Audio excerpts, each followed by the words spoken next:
Hello, ആരാ വിളിച്ചത്?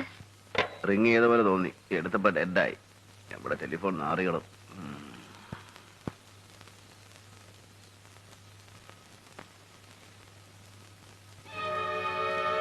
എവിടെ പോയിരുന്നു? കാറ്റുകൊള്ളാൻ. ഇതിനകത്തിരുന്ന് ശ്വാസം മുട്ടുന്നു. ആരെങ്കിലും കണ്ടാൽ? കാണില്ല.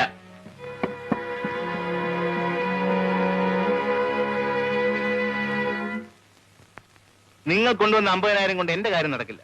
ചുരുങ്ങിയ 4 ലക്ഷം രൂപയെങ്കിലും വേണം. ജയ, ഞാൻ പറയുന്നൊന്ന് കേൾക്കൂ.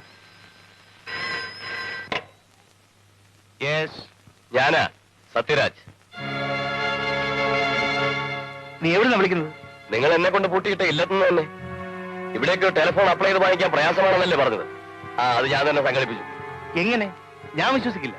മിസ്റ്റർ, നിങ്ങളൊരു ക്രിമിനൽ ലോയർ ആണെങ്കിൽ ഞാനൊരു പക്ക ക്രിമിനലാ. എന്റെ ബുദ്ധിയെ നിങ്ങൾ അളക്കരുത്. അതുകൊണ്ടാണല്ലോ ജനം എന്നെ ആരാധിക്കുന്നത്. അതിരിക്കട്ടെ, എന്റെ കാര്യം എന്തായി? ഇവിടെ ഇങ്ങനെ കൊണ്ടുവന്ന് കുടിയിരുത്തിയതുകൊണ്ടായില്ലല്ലോ. ഉടനെ എല്ലാം ശരിപ്പെടും. ഞാൻ ഏറ്റുന്നേ. ശരി. ജയൻ, ആ എസ്റ്റേറ്റ് കണ്ടപ്പോ നിങ്ങൾ തന്നെയല്ലേ പറഞ്ഞത് വാങ്ങിക്കാൻ. അത് വിശ്വസിച്ച് ഞാൻ അവർക്ക് വാക്ക് കൊടുത്തു. അന്ന് ചാക്കോച്ച മുതലാളിയെ വെടിവെച്ച് കൊല്ലുമെന്ന് ആരെങ്കിലും കരുതിയോ? എന്റെ കാശ് അങ്ങേരുടെ കൈ പെട്ടുപോയി. ആ പാലത്തിന്റെ പണിയിലും വന്നു നഷ്ടം. എനിക്കൊന്നും കേൾക്കണ്ട. നിങ്ങൾക്ക് പണം തരാൻ നോക്കുവോ? അത് പറ. ഈ നിലയിൽ ലക്ഷങ്ങൾ തരാൻ എന്റെ കയ്യിലില്ല. 50,000 ആയിട്ട് എനിക്ക് വേണ്ട.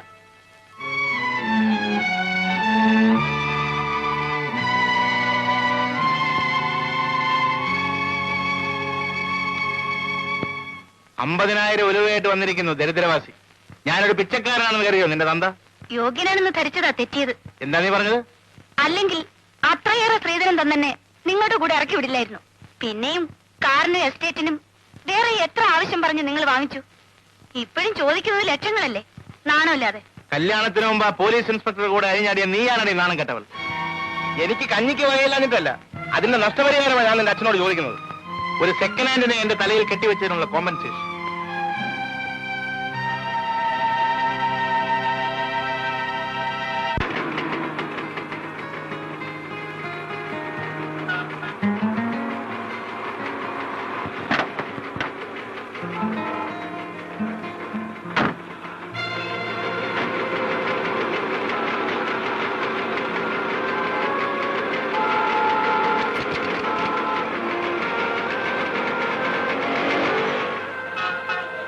മകന്റെ ഗേൾ ഫ്രണ്ട് ആരാണെന്നറിയോ?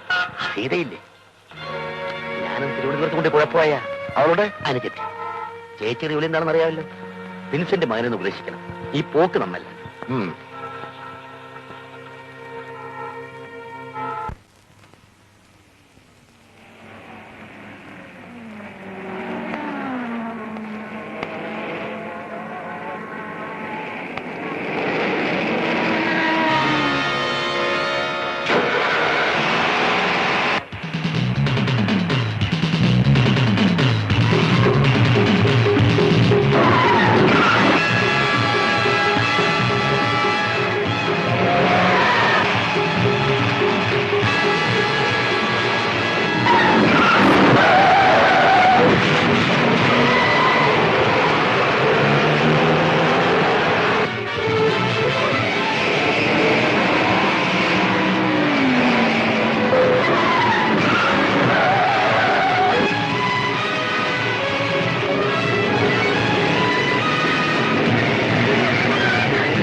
എന്താടാ ഇതിനകത്ത്? സിമന്റ് എവിടെ നിന്ന് കൊണ്ടുവരുന്നു? കൊച്ചിയിൽ. ആർക്കാണ് കൊണ്ടുവന്നേ? അറിയില്ല സാർ. അറിയില്ലേ? വണ്ടി ഇവിടെ എത്തിയ ഈ നമ്പർ വിളിക്കാനാണ് സാർ പറഞ്ഞത്. 74584 ഇവിടുത്തെ ഫോൺ നമ്പറാണോ? അതെ. എനിക്ക് വീടൊന്ന് പരിശോധിക്കണം. സെർച്ച് വാറന്റ് ഉണ്ട്. അത് ഐ എം സോറി, എന്റെ ഡ്യൂട്ടിയാണ്.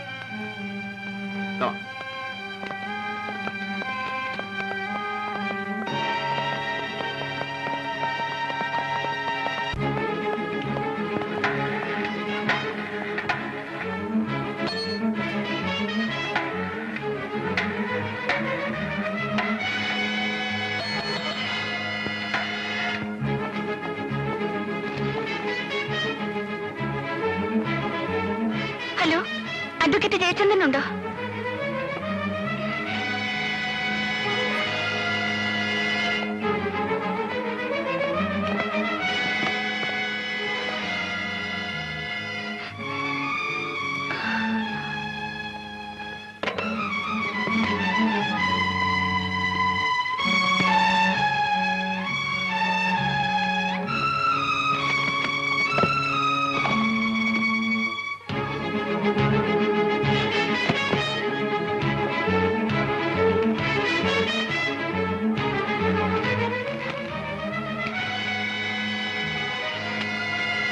ഏതാണ്ട് 2.5 കോടി രൂപയുടെ സിമന്റ് ഇറക്കുമതി ചെയ്തതായിട്ട് ഈ ഫയലിൽ കാണുന്നുണ്ട് സർ.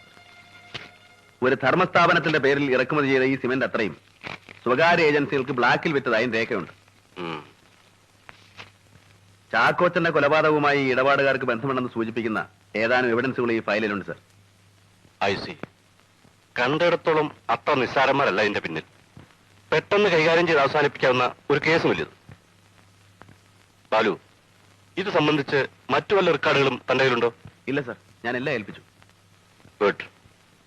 ഞാനതൊക്കെ ഒന്ന് പഠിക്കട്ടെ, എന്നിട്ട് മതി അടുത്ത നീക്കം. നിസ്സാരമായൊരു പഴുത് കിട്ടിയാൽ അവന്മാർ രക്ഷപ്പെടും. We must not allow that. Sir. അതുവരെ ഈ റാക്കറ്റിനെ പറ്റി നമ്മൾ രണ്ടുപേരും മാത്രം അറിഞ്ഞാൽ മതി. സർ.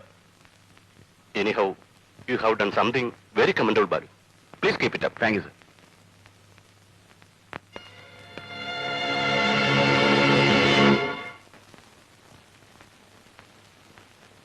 വക്കീലിന്റെ വീട്ടിൽ റെയ്ഡ് നടന്ന വിവരം വിൻസെന്റ് വിളിച്ച് പറയുമ്പോൾ ഞാൻ സ്ഥലത്തുണ്ടായി.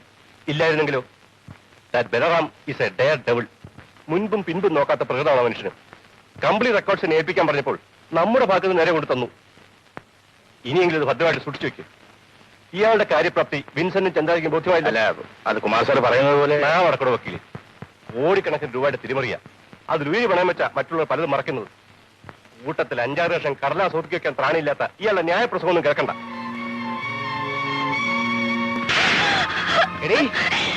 എന്നെ കുരുതി കൊടുക്കാൻ നീ അന്യനൊടുക്കുന്ന വാതിൽ തുറന്നു കൊടുക്കില്ലേ? ആണുങ്ങളില്ലാത്ത വീട്ടിൽ കിടക്കരുതെന്ന് നിനക്ക് പറഞ്ഞുകൂടെ? ഇവിടെ നല്ല ഫയലും റെക്കോർഡ് എടുത്തുകൊണ്ട് പോകുന്നത് നീ നോക്കിയിരുന്നില്ലേ? സെർച്ച് വാറന്റായിട്ട് പോലീസ് ഉദ്യോഗസ്ഥൻ കടന്നു വരുമ്പോ പിന്നെ പരവനാണ് ഇവർക്ക് താലപ്പൊലി എടുത്ത് സ്വീകരിക്കാമായിരുന്നു. അറ്റ്ലീസ്റ്റ് നീ എനിക്കൊന്ന് ഫോൺ ചെയ്തു. പലതവണ ശ്രമിച്ചതാ, കിട്ടണ്ടേ? കിട്ടില്ല. വന്നത് പോലീസ് ഓഫീസർ മാത്രമല്ലല്ലോ, കാമുകനല്ലേ? അനാവശ്യം പറയരുത്.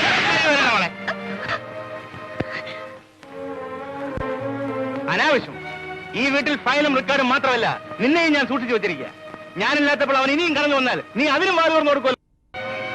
അതെ, തുറന്നു കൊടുക്കും. എന്താണ് നീ പറഞ്ഞത്? ഇനി തൊട്ടുപോലെ തന്നെ. എന്താ നിങ്ങൾ കരുതിയത്? എന്നും കാൽക്കൈയിലിട്ട് ചവിട്ടി അരയ്ക്കാമെന്നോ? സഹിക്കാവുന്നതിലേറെ ഞാൻ സഹിച്ചു. ഇനി വയ്യ.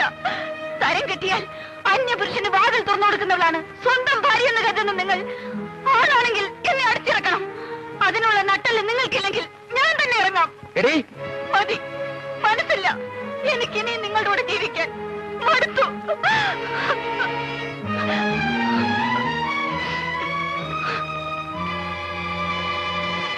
Hello, is it Hong Kong 62616557? I M Sathyaraj here. 2 ദിവസമായി ട്രൈ ചെയ്യുന്നു. 10 ദിവസത്തിനായി ഞാൻ പുറപ്പെടും. സിലോൺ വരെ കപ്പലില്ല, അവിടുന്ന് ഫ്ലൈറ്റിൽ. വേണ്ട ഏർപ്പാടുകൾ ഇവർ ചെയ്തിട്ടുണ്ട്. കൊളംബോ അക്കൗണ്ടിലേക്ക് $10,000 ഉടനെ ട്രാൻസ്ഫർ ചെയ്യണം. ബാക്കിയൊക്കെ ഞാനവിടെ വന്നിട്ട്. Okay, all right. ഓഹോ, അപ്പൊ ഇതായിരുന്നുവല്ലേ ഉദ്ദേശം? രക്ഷപ്പെടുന്നത് വരെ സുരക്ഷിതമായൊരു താവളം. ഈ വീട് ഒരു മറ. അതെ, അല്ലാതെ എന്താ കരുതിയത്? കാലാകാലം നിങ്ങളുടെ ഉപ്പും ചോർന്നും നിങ്ങളുടെ കൂടണമെന്ന്. നോക്ക്, ചെയ്യാൻ കഴിയുമെന്ന് പരിപൂർണ്ണ വിശ്വാസമുള്ള കാര്യങ്ങളെ സത്യരാജ് ഏറ്റെടുക്കാറുള്ളൂ. നിങ്ങൾ ആവശ്യപ്പെട്ടതടക്കം. ഇവിടുന്ന് പോകുന്നതിന് മുമ്പ് തന്നെ ഞാനത് ചെയ്തിരിക്കും. അതിൽ ഓർമ്മപ്പെടുത്തലിന്റെ ആവശ്യമില്ല. ഈ സംശയം I just don't like it.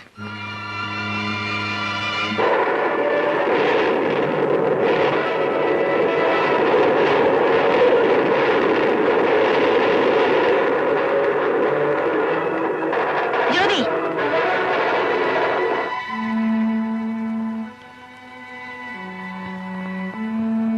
ഇയാൾക്ക് എന്താ ഇവിടെ കാര്യം? ഇതിവിടെ ആര് കൊണ്ടുവന്നു?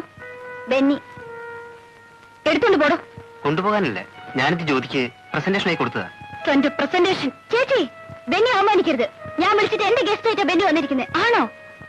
എങ്കിലും ഉപചരിക്കണമല്ലോ. അത് ഞാനാകാം. ഞാനല്ലേ ഗൃഹനാഥ. നീ അകത്ത് പോ. ജ്യോതി, നിന്നോട് അകത്ത് പോകാനാ പറഞ്ഞത്. എനിക്ക് ഇയാളോട് അല്പം സംസാരിക്കാനുണ്ട്.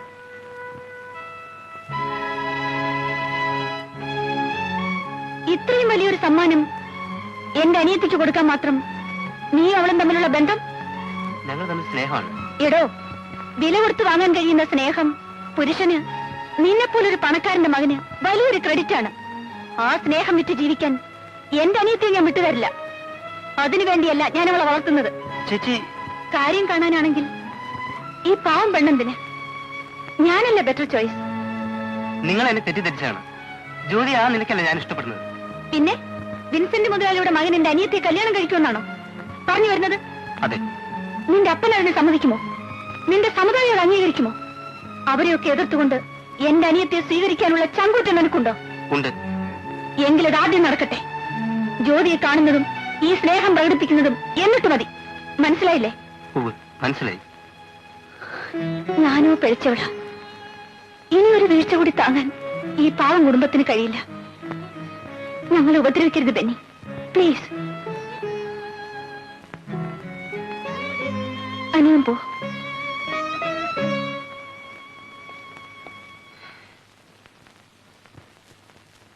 മോനെ,